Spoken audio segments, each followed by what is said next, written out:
Bobby Shmurda and a GS9 crew, they're in the studio doing what they do, right? And that's when police officers rushed the studio, they snatched up Bobby Shmurda. Police arrested Rowdy Rebel, Bobby Shmurda, and also 12 other GS9 members after what they're calling a successful sting operation that removed a menacing gang from the streets.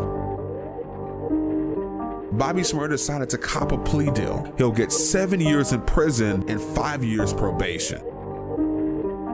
That's why I like to tell a lot of the young kids that's in the street, you know what I'm saying? Can't look bad and be bad. Bobby Shmurda has been behind bars for almost 6 years now.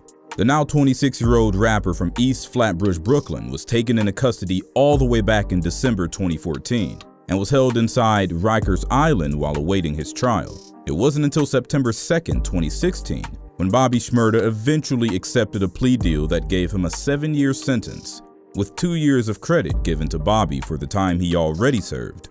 Once his sentence is completed, Bobby Shmurda is required to be on probation for 5 whole years. When the sentence was first given to Bobby, his lawyers thought for sure that he would be out in 3.5 years, which later led to the entire internet thinking Bobby Shmurda would be released in December of 2020. But unfortunately, Bobby Shmurda's release was denied on September 21st, 2020 for multiple reasons. Curious on what Bobby Shmurda could have possibly done to prevent him from getting parole? Well then, we've got you covered. Here's an exclusive inside look at Bobby Shmurda's life behind bars.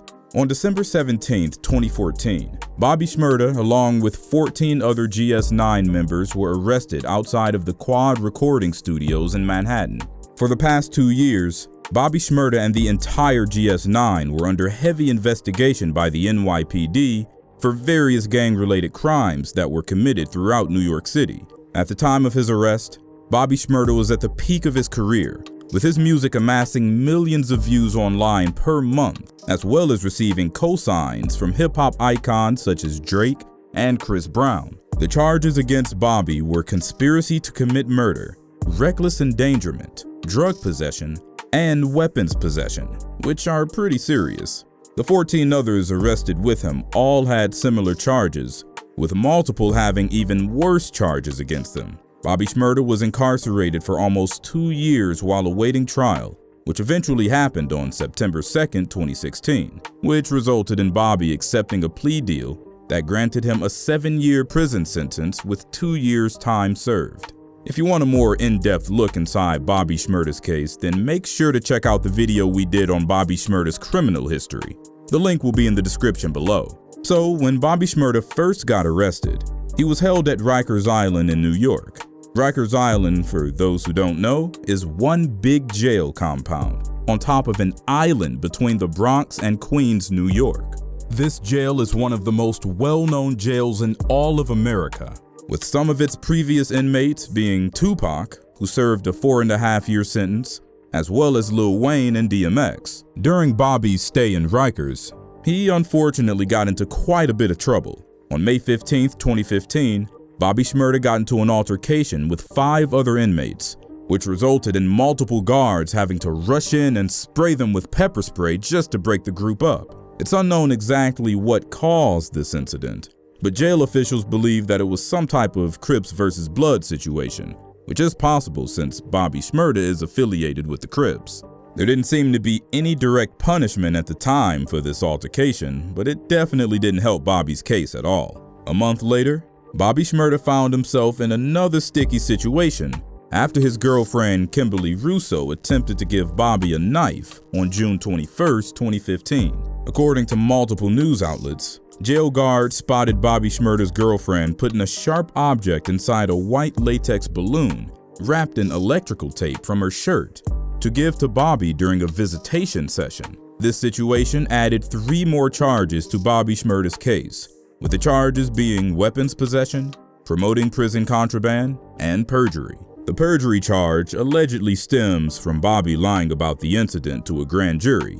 Bobby was eventually sentenced to 4 years for these charges, but luckily was able to have the sentence run concurrently with his 7-year sentence, so he wouldn't have to face any additional time. Bobby stayed out of trouble for the most part after that incident. That was until November of 2016, just a month after he was officially sentenced to 7 years. Bobby got into another prison brawl. The details of this are mostly unknown, but it was confirmed that Bobby Shmurda unfortunately got punished for the brawl this time around. According to the media, the brawl led to Bobby Shmurda being sent to solitary confinement for about a month. It was also revealed that he had his phone and commissary privileges taken away for an unknown amount of time. After Bobby got out of solitary confinement, the courts decided to move him to the Clinton Correctional Facility in upstate New York, where he would finish off the rest of his sentence in protective custody. From what I gathered during my research, Bobby seems to spend a lot of his time reading, writing music, and working out. It's also well known that he spends a lot of time on the phone talking with family and friends. He even recorded a verse for 6ix9ine's song Stupid, which unfortunately aged terribly due to 6ix9ine's antics. In 2017, TMZ revealed that Bobby Shmurda spends a large majority of his time working in the prison commissary, where he helps receive and process commissary items, as well as prepare them for delivery to the other inmates. Bobby apparently makes around 10 to 25 cents a day doing this, which is definitely far less than what he's used to, but I'm pretty sure he's not doing it for the money, since I guarantee that Bobby Shmurda has a lot of money on his books. Overall, the move from Rikers Island to the Clinton Correctional Facility seems to be for the best, since Bobby hasn't been in any trouble as of lately.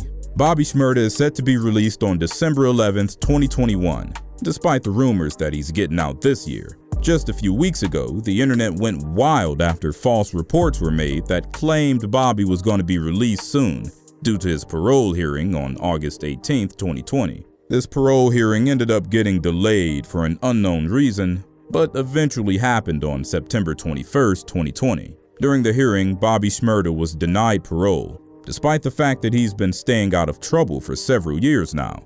The reason for denial wasn't published as far as I can tell, but I'm almost certain that it had something to do with the 11 violations Bobby has racked up since his incarceration. And even if he was granted parole, he still wouldn't have been released until December 11th, 2020. Not the same day as the hearing like other hip-hop fans thought. But with it being denied, Bobby is now required to be held until the expiration date on his sentence, which is December 11th, 2021. Over 1 year away from now, Bobby Shmurda is still in good spirits and plans to take over the hip-hop game once released. That's all I have for today. I'm out.